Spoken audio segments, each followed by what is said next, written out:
ওকে, আমাদের আজকে যে ভিডিও টিউটোরিয়ালটা সেটা হচ্ছে লিস্ট এবং টেবিলের উপর।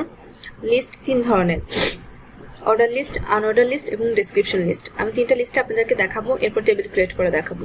প্রথমে আমি একটি ফোল্ডার ক্রিয়েট করে নিচ্ছি, যেহেতু এটা ক্লাস 5 আমি ফোল্ডারটার নাম দিলাম ক্লাস 5। ফোল্ডারের মধ্যে আমি একটা index.html নিব। আমি সবাইকে দেখিয়েছি কিভাবে আপনারা ফাইল ক্রিয়েট করবেন, কিভাবে ফোল্ডার ক্রিয়েট করবেন। index.html ওকে, নিয়ে নিলাম। এখন আমি এটা সাবলাইম দিয়ে ওপেন করব।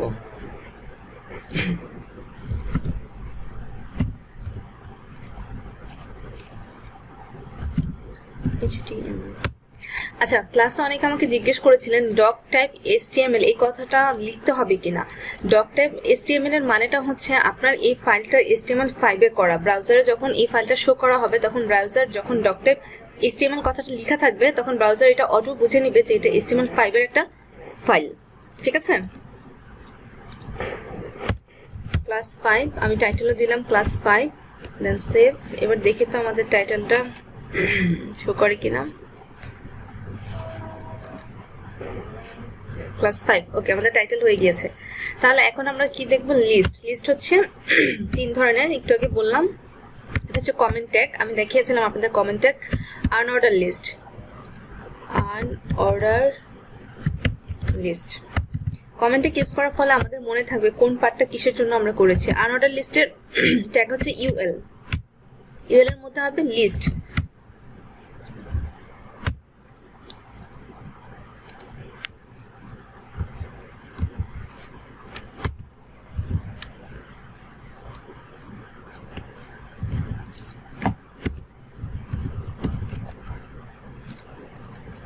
আচ্ছা, আমি লিখি লিস্ট বাংলাদেশ, ইন্ডিয়া, শ্রীলঙ্কা,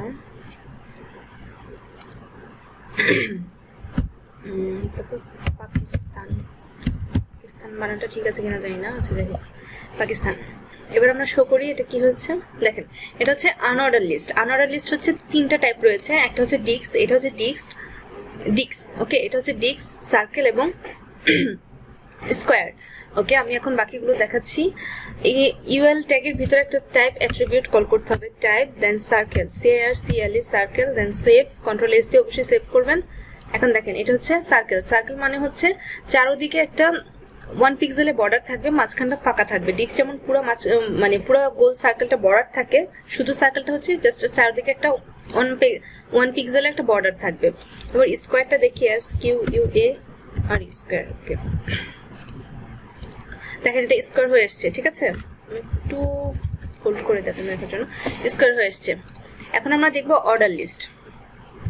আমি আবার একটু কমেন্ট করে নিই, সেক্ষেত্রে পরে এটা বোঝার সুবিধার্থে। Order list comment. Okay, order লিস্টের ট্যাগ হচ্ছে OL। আমি এগুলা একটু কপি করে অর্ডার লিস্টের মধ্যে দিয়ে দিচ্ছি। ঠিক আছে, এবার দেখেন অর্ডার লিস্টে কিভাবে আসলো। 1 2 3। ঠিক আছে, তার মানে হচ্ছে অর্ডার লিস্ট মানে হচ্ছে এটা সিরিয়াল অনুযায়ী আসবে, আর আনঅর্ডার লিস্ট মানে হচ্ছে এটা সিম্বলিক। ঠিক আছে, এখন আমি চাচ্ছি 1 2 3 না হয় ABCD আসবে, সেক্ষেত্রে আমাদের আবার একটা টাইপ অ্যাট্রিবিউট কল করতে হবে, সেখানে A দিয়ে দিতে হবে, তাহলে এটা ABC সিরিয়াল আকারে চলে আসবে। এই যে ABC, এটা সিরিয়াল আকারে চলে আসছে। এখন আমি চাচ্ছি এখানে একটা রোমান সংখ্যা দিতে, তাহলে রোমান দিয়ে দিলাম।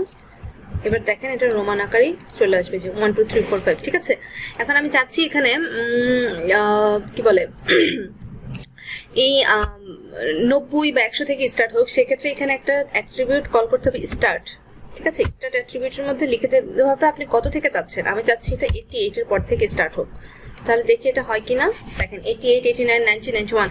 তার মানে এইভাবে আপনি যখন স্টার্ট অ্যাট্রিবিউটটা কল করবেন তখন সেটা নিজে নিজে নিয়ে নিবে সেই সিরিয়াল অনুযায়ী। ঠিক আছে, এখন আমরা দেখব ডেসক্রিপশন লিস্ট। ওকে, ডেসক্রিপশন লিস্টের ট্যাগ হচ্ছে DL। ডি দিয়ে ডেসক্রিপশন, এল দিয়ে লিস্ট, এটা হচ্ছে ডেসক্রিপশন লিস্ট। ঠিক আছে, ডিএল এর মধ্যে থাকবে ডিটি, ডাটা ট্রাম। ডিটির মধ্যে আমি দিই বাংলাদেশ। এবার ডিটি ট্যাগ যেখানে শেষ হয়েছে তারপরে গিয়ে দিতে হবে ডিডি, ঠিক আছে। ডিডি হচ্ছে ডাটা ডেসক্রিপশন। তাহলে বাংলাদেশে আমি এখানে বিভাগীয় শহরগুলোর নাম লিখি, তাহলে আপনাদের বুঝতে সুবিধা হবে। ঢাকা, সরি এখানে একটু লিখে ভুল হয়েছে, ডিডি এখানে লিখব ঢাকা, কন্ট্রোল এস।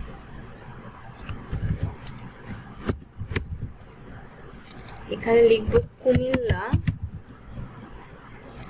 দেন লিখব রংপুর, ঠিক আছে। বানান মনে ঠিকই আছে। আচ্ছা দেখেন, বাংলাদেশটা হচ্ছে আমাদের কান্ট্রির নাম, ঢাকা, কুমিল্লা, রংপুর এগুলো হচ্ছে আমাদের বিভাগীয় শহর। ডেসক্রিপশন লিস্টের কাজই হচ্ছে এটা, ঠিক আছে। ডেসক্রিপশন লিস্ট ঠিক এভাবে শো করবে। এখন আমি তাদেরকে টেবিল ক্রিয়েট করে দেখাবো।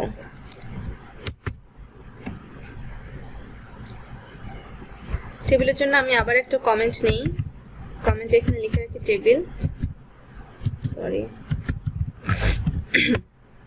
ওকে। টেবিল ট্যাগ হচ্ছে, টেবিলের ট্যাগই হচ্ছে টেবিল ট্যাগ। টেবিলের 3টা পার্ট রয়েছে, হেডার, বডি এবং ফুটার।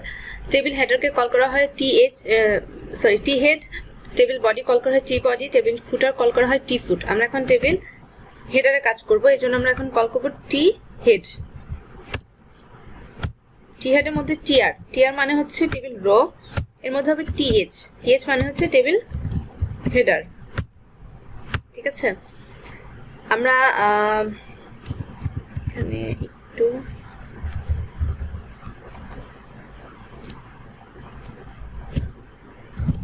টিএচ ক্লাসে যেরকম দেখিয়েছিলাম রোল, ফোন নাম্বার, নেম, আমি ঠিক ওইভাবেই করছি এখানে।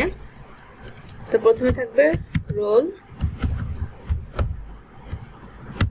নেম, দেন ফোন নাম্বার, ওকে। এখন দেখি আমাদের টেবিলটা ক্রিয়েট হলো কিনা। এই যে দেখেন টেবিলটা কিন্তু ক্রিয়েট হয়েছে, কিন্তু এটা টেবিল আকারে শো করছে না। আমাদের রোল, নেম, ফোন নাম্বার এগুলো কিন্তু ঠিকই শো করছে, কিন্তু আমরা কিন্তু এখানে কোনো টেবিল দেখতে পাচ্ছি না। তার কারণ হচ্ছে আমরা যে টেবিল ট্যাগটা কল করেছি এখানে একটা বর্ডার কল করতে হবে, একটা অ্যাট্রিবিউট বর্ডার কল করতে হবে 1, ঠিক আছে। আমি এটা 1 পিক্সেল দিলাম। এখানে 1, 2 অথবা 3 যেটাই দেই না কেন সেটা পিক্সেল আকারে শো করবে। দেখেন একটু কমিয়ে দেই, ওকে। এই যে এখানে টেবিল হয়ে গিয়েছে। এখন আমাদের টেবিল হেডার তৈরি করা শেষ, এখন তৈরি করব টেবিল বডি, টি বডি, ঠিক আছে। টি বডি হচ্ছে টেবিল বডি। টেবিল বডির মধ্যে টিআর এর মধ্যে টিডি, টেবিল ডাটা, ঠিক আছে। এখন আমরা টেবিল ডাটা, তাহলে প্রথমে কি ছিল রোল নাম্বার 1, তারপর হচ্ছে কি নেম দিলাম মিম, তারপর হচ্ছে ফোন নাম্বার, এক্সাম্পল অনুযায়ী কিছু একটা দিয়ে দিলাম। ঠিক এভাবে আমরা 3টে স্টুডেন্টের ডাটা ফিল আপ করি। আমি এটাই কপি করে বারবার দিয়ে দিচ্ছি, 3বার দিয়ে দিচ্ছি, তাহলে এটা 3টে স্টুডেন্ট হয়ে যাবে। এখানে 2, এখানে লিখবো ঝিরি, এটা একটু এলোমেলো করে দিয়ে দিই। এটা 3, এখানে লিখবো জারিয়া, এটা একটু এলোমেলো করে দিয়ে দিলাম, ঠিক আছে। এবার দেখি, দেখেন আমাদের একটা স্টুডেন্টের ডাটা তৈরি হয়ে গিয়েছে। Roll, name, phone number, roll, name এবং ফোন নাম্বার। আরেকটা জিনিস মনে রাখবেন, সেটা হচ্ছে এই যে রোলের মধ্যে 1 যে ঘরটার মধ্যে রয়েছে, মিম যে ঘরটার মধ্যে লেখা, ফোন নাম্বারটা যে ঘরটা, এই ঘরগুলোকে আলাদা আলাদা করে বলা হয় ডাটা অথবা সেল, ঠিক আছে। ডিটি টেবিল ডাটা, তার মানে হচ্ছে প্রত্যেকটা ঘর আলাদা আলাদা করে ডাটা, ঠিক আছে, ডাটা অথবা সেল।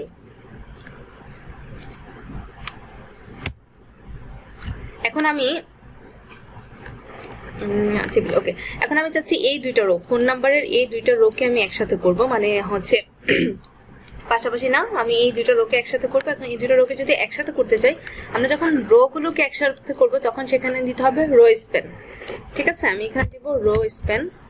আমরা যেহেতু 2টা রোকে একসাথে করব, রো স্প্যান 2।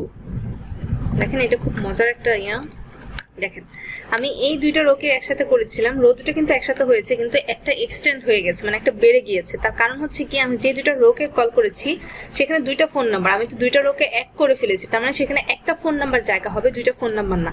সেক্ষেত্রে আমাদের নিচে যে রোটা থাকবে এটা কেটে দিতে হবে। এটা কেটে দিয়ে সেভ করুন, দেখেন এখন ঠিক হয়ে গিয়েছে। খুব সহজ না? এখন আমি চাচ্ছি, আমি দুইটা রো একসাথে করেছি, এখন দুইটা কলাম একসাথে করব, টু এবং ঝিরি, মানে এই ঝিরির লাইনটা, টু এবং ঝিরি এই দুইটা কলাম আমি একসাথে করব। সেক্ষেত্রে কি করতে হবে, এখানে কল স্প্যান করতে হবে, কল স্প্যান টু। দেখেন এখানেও সেম জিনিস, আমি একটু দেখাই। দেখেন এখানে দুইটা কলাম কিন্তু এক হয়ে গিয়েছে, কিন্তু ঝিরি কথাটা এক্সটেন্ড হয়ে গিয়েছে। তার কারণ হচ্ছে আমরা এখানে এটা কেটে দেইনি, এটা কেটে দিলে আবার এটা ঠিক হয়ে যাবে। দেখেছেন, প্রত্যেকটা কাজ হচ্ছে প্র্যাকটিসের ব্যাপার। আপনি যত বেশি প্র্যাকটিস করবেন আপনি তত বেশি এক্সপার্ট হবেন। আর ফ্রিল্যান্সিং সেক্টরে আপনাকে এক্সপার্ট না হলে আপনি ফ্রিল্যান্সিং সেক্টরে টিকে থাকতে পারবেন না। আপনি যত বেশি এক্সপার্ট হবেন, যত বেশি ক্রিয়েটিভিটি শো করতে পারবেন ফ্রিল্যান্সিং সেক্টরে, আপনার তত বেশি চাহিদা।